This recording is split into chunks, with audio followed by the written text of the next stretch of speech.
Hi guys, Mark here. Excuse the filter. I and my wife are the owners of a company called Moringa Life. And today I want to tell you something interesting that has been taking place on our spiritual journey. This happened last year as well. We spend on average about 10,000 Rand a day on Facebook marketing. Now, 2 years ago, just before something weird happened, we were receiving about 1,500 to 2,000 people on our website per day. Suddenly, something went wrong and it dropped down to 350 people per day. Now that caused a hectic effect in my mind about what is happening, and it was about 2 weeks struggle. I tried everything, I couldn't figure it out. And eventually, we just surrendered and we let it go. As time went on, we saw that our sales never went down, although we were seeing about a quarter of the amount of people coming to the website, which was strange, but what could we do? So this week, if you know anything about our journey, we are on a spiritual journey where we are trying to live only by the Spirit and not by the flesh, not by the natural. So I think Monday, when we checked the website, the conversion rate on the website had dropped. There was a 0 conversion rate, and we were in a flat spin again. We sent in some emails. They said nothing is wrong on their side. Tuesday, we only had about 90 people at 8 o'clock at night having come to the website, which is another significant drop. Then, through the rest of the week, now, when you are spending 10,000 Rand a day, we expect to make at least 20 to 30,000 in profit to make it viable. Otherwise, you're losing money. So, Wednesday and Thursday and Friday, we were making 8, 9, 10,000 Rand a day. Today, we're standing on about almost 9,000, which means we are losing money. So, the previous 2 days, I went and I tried to fix the problem in the natural. Now, if you know the journey about spiritual growth, every time that when you have a revelation, when you are growing in the Spirit, there is a test that comes. Now, the Bible shows this in many ways. For example, when the Israelites had to leave Egypt, Pharaoh, which represents the king of the ego, didn't want them to go, and 10 plagues manifested. When you look at the story about Noah and the ark, it's a picture of Noah in a place of receiving new revelation. He goes into the ark where he's secure, but the storms on the outside represent the emotions that are raging. So when the storms passed, the ark went to settle on Mount Ararat, which meant the curse is reversed. Now, if you know the story in the Bible, that is all about the cross. The curse being reversed, where we live not according to the natural, but according to the spiritual. So I was caught in a bit of a frenzy, trying to fix things. And then last night I realized I'm being caught in the illusion.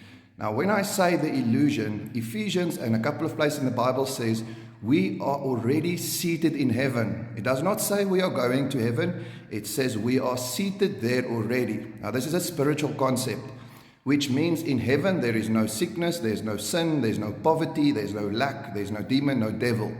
It's a condition of the mind. So you either live from the mind of God, which is heaven, or you live from the mind of man, where you experience hell. So I was experiencing some hell in the past 2-3 days, trying to fix the illusion. What happens is when you have a deeper revelation of your identity, who you truly are, your ego does not like this because it's losing control. The ego likes the illusion because it lives on past experiences, where you have the choice to live either according to fear, which is the ego, or according to spirit, which is miracles. You can put your trust in miracles or in fear. Very easy to determine where you are. Your emotions and your actions and your language will tell you if you are in fear. So the Bible does say, perfect love casts out all fear. The reason I say this is the illusion it's because of the cross. Having been returned to thinking like God, being seated in heaven, it means the literal actually no longer exists according to the knowledge of right and wrong. Right and wrong does not exist in heaven. Only perfection, the finished work, exists there. So we have the choice to live according to the New Testament agreement, which means there is no sin, no sickness, no poverty, no death, or we can live according to the old agreement, the understanding of man, which is all the opposite, which is basically hell. So what I did is, everything that I changed, I put back the way it was, and I decided to choose faith or miracles above fear. So now this week is going to play out, and what is going to happen is going to happen. But I will no longer put my trust in my own will and understanding. This is always what we are doing. That is why we go around the same mountain, and every couple of months we have the same experiences. Because we trust in our own will and understanding, which is hell or the ego or the illusion, we keep manifesting the same thing. So the Bible says, call the things that are not as though they are. All that means is, keep seeing the finished work until the finished work manifests in your life. So instead of looking at the illusion, which is lack, sickness, sin, keep looking on the finished work, which says, I have peace, I have righteousness, identity, I know who I am, I have joy, I have abundance. Live in the moment. When you live in the future or in the past, you are either experiencing depression or anxiety. When you live in the moment of the now, you are living in the eternal identity of who you are, where lack does not exist, where sickness does not exist. You might still be experiencing in the natural the opposite, but that is because of a previous belief that you were taught. If you continually renew the seed by planting the right seed in the ground, the right thoughts, whenever there's a thought of fear, you replace it by the truth of heaven. Eventually, or in due season, only what is of heaven can manifest in your life. So this is just a quick message. I hope you have an awesome day.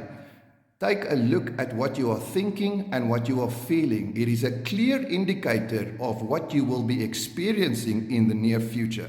Be blessed. Cheers.